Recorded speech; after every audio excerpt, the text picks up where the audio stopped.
Assalamualaikum warahmatullahi wabarakatuh. Hamdan wa syukron lillah wassalatu wassalamu ala rasulillah wala hawla wala quwata illa billah. Amma ba'du. Pendengar Buletin Dakwah Kafah rahimakumullah. Alhamdulillah kembali hadir di tengah-tengah Anda semua Buletin Dakwah Kafah. Kali ini edisi 289, 16 Ramadan 1444 Hijriah, 7 April 2023 Masehi. Kali ini akan mengangkat tema Al-Quran Pembawa Perubahan Menuju Kemuliaan. Bismillahirrahmanirrahim. Ramadan adalah bulan yang di dalamnya Al-Quran diturunkan. Fungsinya adalah sebagai petunjuk bagi umat manusia, tentu agar mereka tidak tersesat di dunia. Allah Subhanahu wa taala berfirman dalam Quran surah Al-Baqarah ayat 185, A'udzubillahi minasyaitonirrajim. Syahrul Ramadan alladzi unzila fihil Qur'anu hudal linnasi wa bayyinatin minal huda wal furqan. Bulan Ramadan adalah bulan yang di dalamnya Al-Qur'an diturunkan sebagai petunjuk bagi manusia yang mengandung berbagai penjelasan atas petunjuk tersebut sekaligus sebagai pembeda hak dan batil. Bukan hanya turun pada bulan Ramadan sebagai bulan yang amat istimewa, Al-Quran pun turun pada malam yang juga sangat istimewa, yakni Lailatul Qadar. Allah Subhanahu wa taala berfirman dalam Quran surah Al-Qadr ayat pertama, A'udzubillahi minasyaitonirrajim, Inna anzalnahu fi Lailatul Qadr. Sungguh kami menurunkan Al-Quran pada saat Lailatul Qadar. Turunnya Al-Quran sesungguhnya adalah peristiwa yang amat dahsyat. Secara tidak langsung, hal demikian bisa kita pahami dari ayat lain, yakni firman Allah SWT berikut dalam Quran surah Al-Hasyr ayat 21. A'udzubillahi minasyaitonirrajim.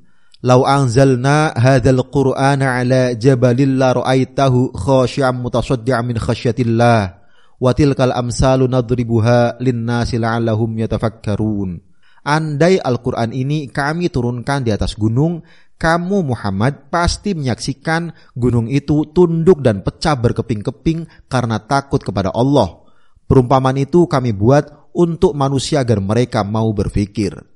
Saat menafsirkan ayat ini, Imam At-Tabari menyatakan gunung itu tunduk dan terpecah belah karena begitu takutnya kepada Allah meskipun gunung itu amat keras. Tidak lain karena gunung tersebut sangat khawatir tidak sanggup menunaikan hak-hak Allah yang diwajibkan atas dirinya, yakni mengagungkan Al-Quran. At-Tabari dalam kitab Jami'ul Bayan fi Ta'wilil Quran jilid 23 halaman 300. Adapun Imam Al-Baydawi menafsirkan ayat ini dengan menyatakan, ayat ini merupakan gambaran betapa besarnya kehebatan dan pengaruh Al-Quran. Al-Baydawi dalam kitab Anwarut Tanzil wa Asrarut Ta'wil jilid 3 halaman 479. Karena itulah, menurut Abu Hayyan Al-Andalusi, ayat ini merupakan celaan kepada manusia yang keras hati dan perasaannya tidak terpengaruh sedikit pun oleh Al-Quran.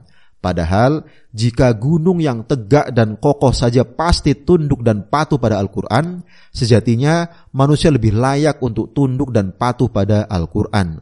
Abu Hayyan Al-Andalusi dalam kitab Bahrul Muhit jilid 8 halaman 251. Sayang, apa yang dinyatakan oleh Abu Hayyan Al-Andalusi ini justru banyak terjadi saat ini. Banyak manusia tidak tunduk dan patuh pada Al-Quran. Banyak yang bahkan tidak bergetar saat Al-Quran dibacakan. Boleh jadi hal itu karena banyak hati manusia yang sudah mengeras, bahkan lebih keras dari batu. Tak sedikit pun terpengaruh oleh bacaan Al-Quran. Apalagi tergerak untuk mengamalkan Al-Quran dan menerapkan hukum-hukumnya, yakni syariah Islam. Bahkan saat ini ada upaya mengaitkan penegakan syariah Islam dengan radikalisme. Secara tidak langsung, mereka ini telah berbuat jahat terhadap Al-Quran sebagai sumber syariah Islam. Pendengar rahimakumullah, Al-Quran dan perubahan. Sejarah membuktikan bahwa Al-Quran benar-benar membawa perubahan besar bagi umat manusia. Dulu sebelum Al-Quran diturunkan, bangsa Arab terkenal sebagai bangsa yang dipenuhi dengan kebodohan dan kezaliman. Ragam kemaksiatan mereka lakukan. Di antaranya perzinaan, perjudian, mabuk-mabukan, penipuan dalam jual beli, riba, pembunuhan terhadap bayi-bayi yang baru lahir, peperangan antar suku, dan lain-lain. Semua itu adalah di antara ragam kemaksiatan yang telah mendarah daging di tengah-tengah masyarakat. Kemaksiatan mereka paling besar tentu saja kemusyrikan dengan tradisi penyembahan terhadap berhala. Berhala ini mereka pertuhankan, padahal mereka sendiri yang membuat berhala tersebut. Itulah mengapa zaman itu disebut sebagai zaman jahiliyah atau kebodohan. Namun demikian, saat baginda Rasulullah Shallallahu Alaihi Wasallam diutus kepada mereka dengan membawa Al-Quran, dalam waktu relatif singkat, hanya sekitar 23 tahun, bangsa Arab yang kemudian menjadi bangsa Muslim berubah 180 derajat, dari kegelapan menuju cahaya, dari kejahiliahan menuju kemuliaan, dari kebiadaban menuju keadaban, dari sebuah bangsa yang tidak diperhitungkan menjadi bangsa yang memimpin peradaban selama rentang waktu yang amat panjang. Tak tanggung-tanggung, selama tidak kurang dari 14 abad, kaum muslim menguasai 2/3 dunia dengan peradabannya yang tinggi dan mulia.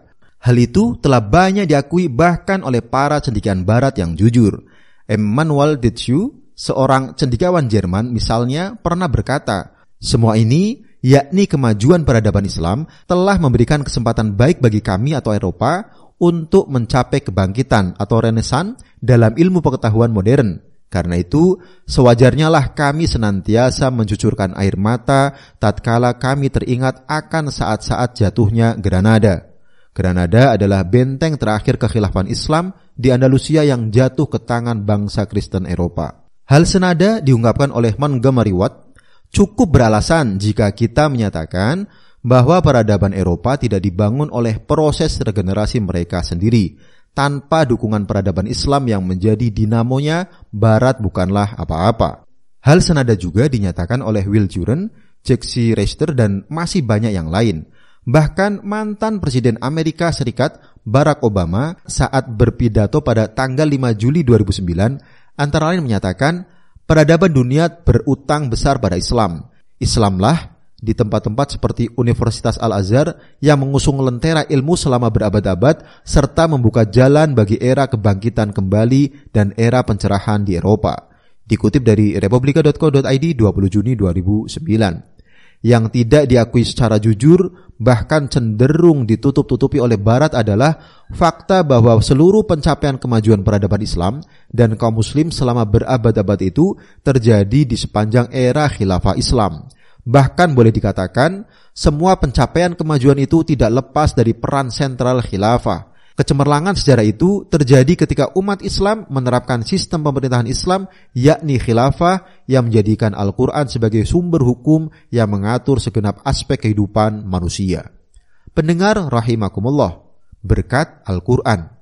Semua pencapaian kemajuan peradaban Islam dan kaum muslim selama berabad-abad itu tentu berkat Al-Quran. Ini pun diakui bahkan oleh para cendekiawan Barat sendiri. Hendaklah diingat, Al-Quran memegang peranan yang lebih besar bagi kaum muslim daripada Bible dalam agama Kristen. Sungguh, sebuah kitab seperti ini patut dibaca secara meluas di Barat, terutama di masa kini.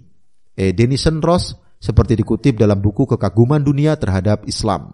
Prof. G. Margeloth dalam The Caravan in Islam juga menulis, penyelidikan telah menunjukkan bahwa yang diketahui oleh sarjana-sarjana Eropa tentang falsafah, astronomi, ilmu pasti, dan ilmu pengetahuan semacam itu selama beberapa abad sebelum Renaissance secara garis besar datang dari buku-buku berbahasa Arab.